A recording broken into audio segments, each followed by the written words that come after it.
Good morning. It is good to be here with you this morning. And I don't know about you, but I have some mixed feelings about all of this, right? So, on the one hand, I have to say that after having been coming here for more than a year by myself and staring into a computer screen and then closing it and looking at a sea of empty pews, it is really nice to see some living, breathing human beings in this sanctuary with me. So I am very pleased that we are able to do that. At the same time, I recognize that we are not fully there yet. In many ways, this is a bittersweet experience. Of course, some of us are still worshiping on Zoom right now. We haven't forgotten about you. We know that you are with us. And for those who are worshiping on Zoom, I wonder if it is a little bit difficult to be disconnected from the in person experience that we're having here. And then, even for those of us who are here, we're in the building, but we're not able to worship and fellowship like we normally do, right? We have to greet each other kind of awkwardly, maybe extend an elbow or a wave. We're trying to figure out what to do about the masks and where to talk to try to address everyone on Sunday morning. And of course, we are trying to figure out how to worship in song without singing. Uh, that last one really stings. In fact, just a minute ago, I started singing, not even realizing it, and Brittany had to elbow me and say, You're not supposed to do that, right?" So I realized that this is a difficult thing to do. We have to fundamentally relearn how to be a worshiping faith community together.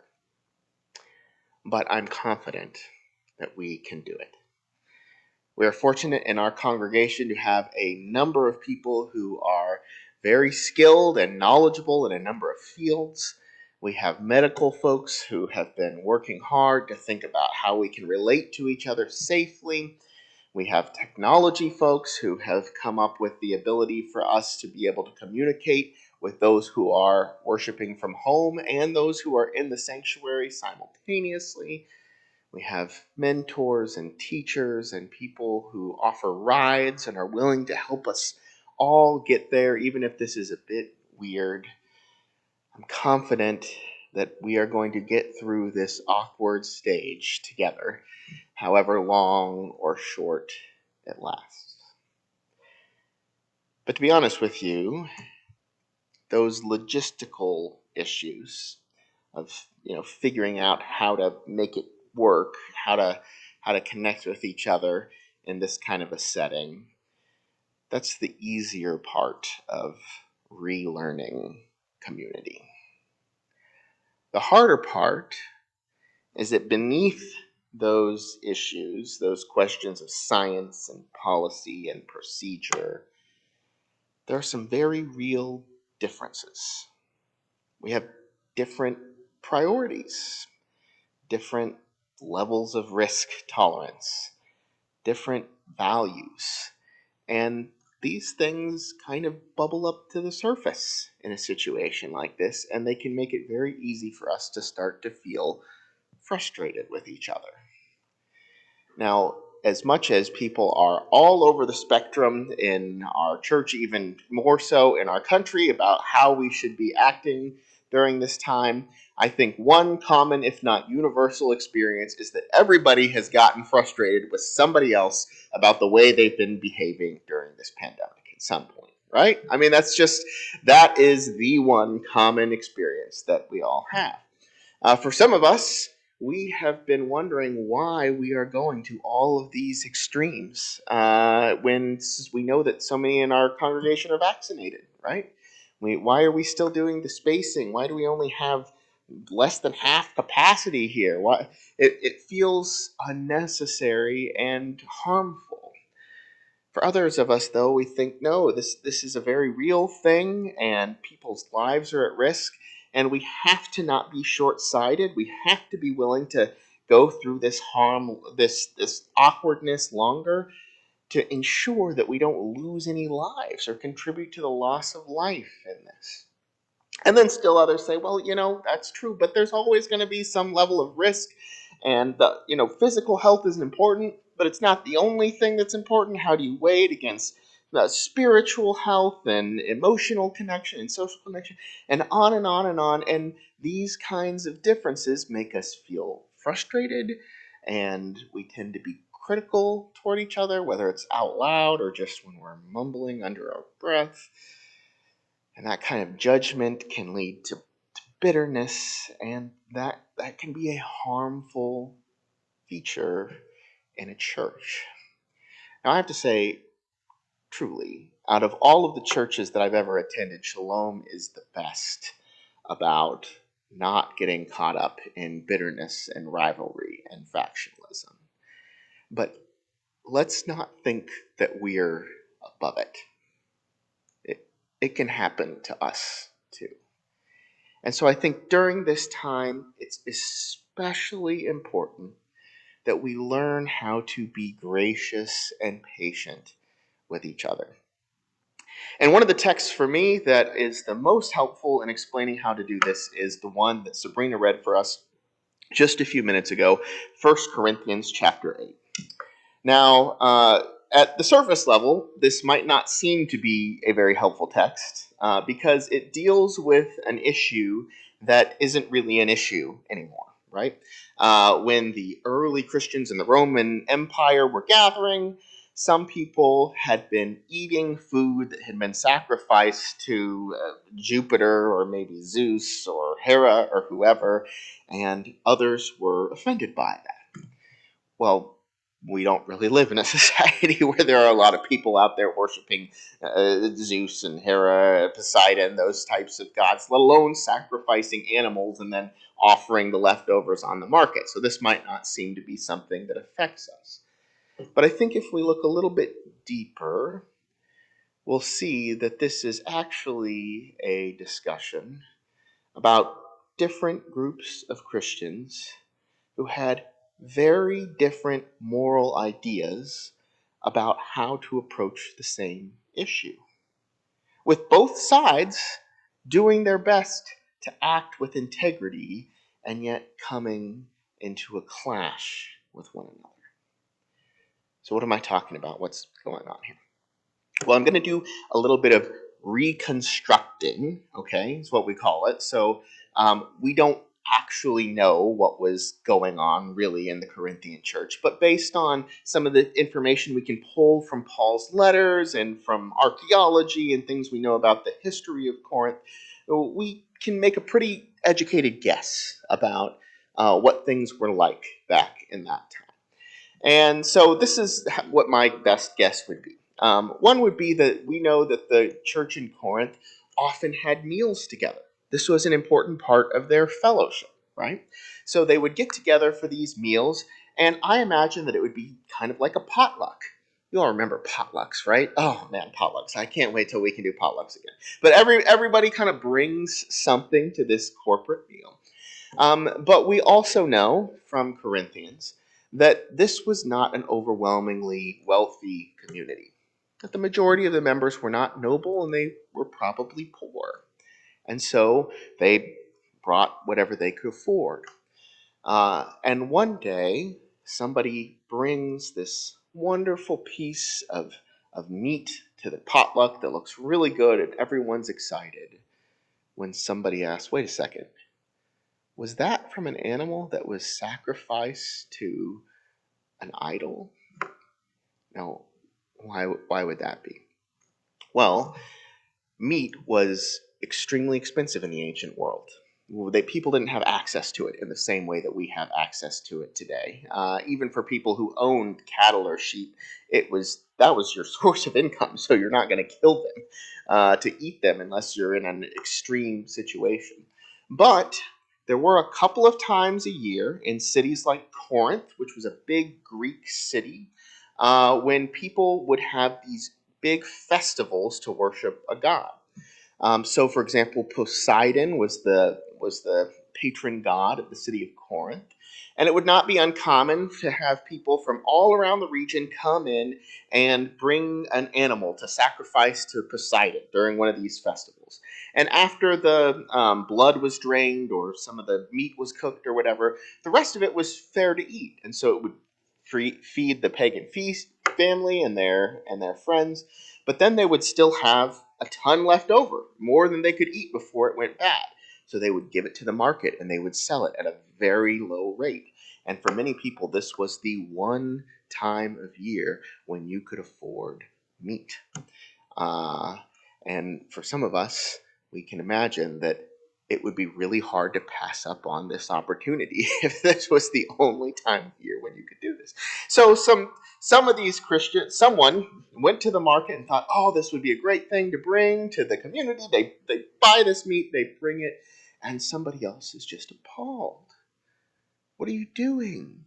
I used to be a worshiper of Poseidon. Are you trying to get me pulled back into that? We're Christians now. We have to stay away from this kind of stuff. You can imagine the person saying, yeah, look, I hear you, but look, we know that Poseidon's not real. Like the gods aren't real. In fact, all of the animals were made by God. So there's no harm in this, right? As long as we know that the little incantation or whatever didn't mean anything, we can eat it. And then I imagine the first person saying, okay, well, even if Poseidon isn't real, the religious system is real, and even by buying it from the market, you're supporting that system, and you're keeping people stuck in that. And maybe the other person said, no, the only reason that it works is because people believe it works, and you're reinforcing that by pretending like this really matters. Okay, I'm getting a little carried away with my reconstruction now. The debate probably didn't get that detailed, or maybe it did, but the point that I want to make is that I can understand the legitimacy of both of these sides. There were very strongly held views on this issue, both by believing Christians, some that everything is God's and you should be able to partake of anything that comes from God, and the others who say, no, we are no longer a part of the world and the pagan system, and we need to stay away from this food. Honestly, I don't know which side I would have fallen on if I were at that time. So what does the Bible have to say? Well, I think that the advice that we get in Corinthians is really just profound here, divinely inspired, you might even say. And let's see here. There we go. Right from the beginning, Paul is covering a number of different topics in the letter to the Corinthians. But when he comes to the one, he says, okay, now concerning food sacrificed to idols, we know that all of us possess knowledge. Knowledge puffs up, but love builds up. What's going on there? Well, Paul is trying to immediately reframe the way that we approach this, right? Because our instinct, when we get into disagreement with another person, is to immediately pull on all the information that backs our view up. Like, you don't know what you're talking about.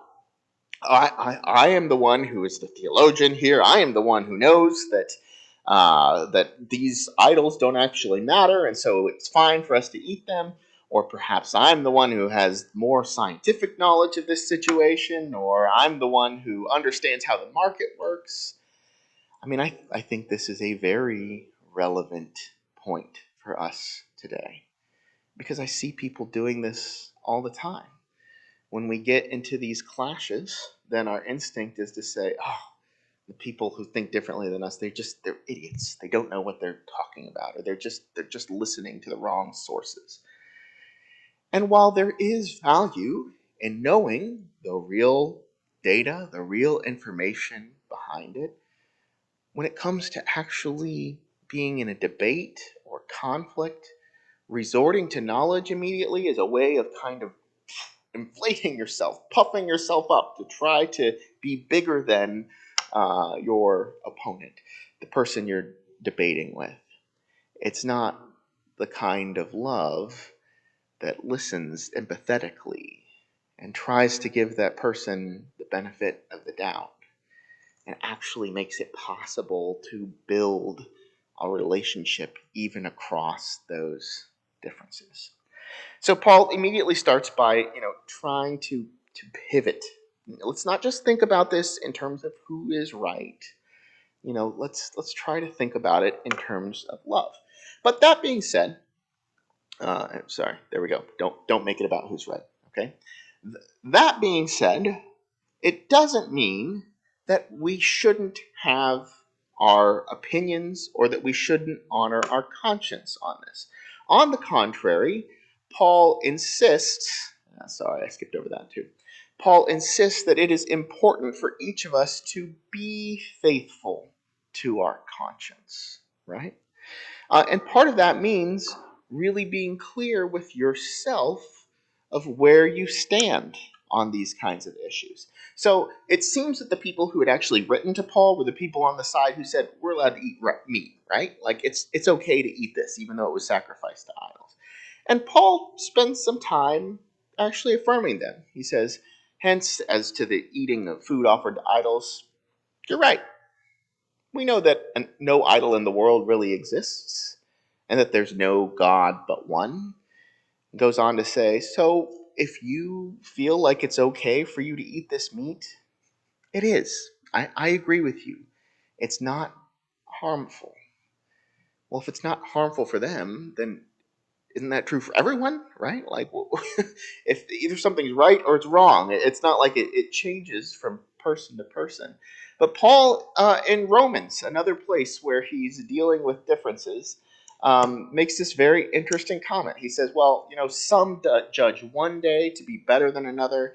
Here he's talking about whether it's important to like keep a Sabbath, or if it doesn't matter when you worship during the week and what you do, while others judge all days to be alike. Let all be fully convinced in their own minds. Now, Paul is saying that it's okay to have some people who believe one way and the others who believe the other. And you know what? I think it's good for you to be fully convinced in your own minds. Why? How does that work? Well, it's not that there are different moral principles that are true for one person here and another person there. It's that the world is complex, and each of our individual situations is different. And each of us has a responsibility to really pray, and through the Holy Spirit and our personal discernment and our consulting with Scripture, decide what seems to be the right thing for us to do based on what we know. And that's sometimes looks a little bit differently from one person to another. And we don't need to be judging other people and saying, well, you didn't come to the same conclusion, so you must be wrong. Their situation might be a little bit different than ours. It might be true, for example, that in most situations, if you are approaching somebody, you should be wearing a mask. But maybe there are some situations where maybe someone needs to see your mouth in order to read your lips because they can't hear, or there's some other dynamic that you're not aware of, that it's appropriate and even better to take it off, right? I actually think that when you spend time digging deeper into your own conscience, then this alleviates conflict. Because a lot of us, when we hear these issues, we haven't really done the work of thinking through what we really believe we should do. And so we just want to do what kind of makes other people happy, what other people say we should do. And then when we have one person saying one thing and another person saying another thing, and we realize that we can't please everybody, that gets us really frustrated, right? So actually being clear with yourself can help you to be more calm in the face of people who disagree with us. So yes, Paul says, yes, be clear. When you're working through these issues, think about what you think is right. Use the principles of Scripture, even if your sisters and brothers don't agree with you. But then there's a third point that he makes, and that is that we should be willing to make unnecessary sacrifices for others. Okay. Now, sometimes we talk in our world about necessary sacrifices, right? Like, I didn't want to have to sell the car, but it was a necessary sacrifice in order to pay the bills, or I didn't want to have to give up eating dessert, but it was a necessary sacrifice for my health. It's much harder for us to make sacrifices when it doesn't feel necessary. It's something that we wanted, but we don't understand why we have to do it. But Paul is saying, if your sister or brother feels differently about you and you don't even agree with them on that, your love for them should motivate you even to make unnecessary sacrifices. So he says at one point, take care that this liberty of yours does not somehow become a stumbling block to the weak. Of course, he's using the language that they used, talking about the weak. I don't think that Paul actually sees them as weak, but it says, look, you're right. You have liberty. You don't have to give up meat. You're allowed to eat the meat that comes from the market, even if it was sacrificed to an idol. But make sure that you're not hurting somebody else. And he even goes as far as saying, you know what, if if a particular food that I am eating is a cause for the stumbling or falling of my brother and sister, I will never eat meat again. I, I will give that up completely so that I may not cause one of them to fall.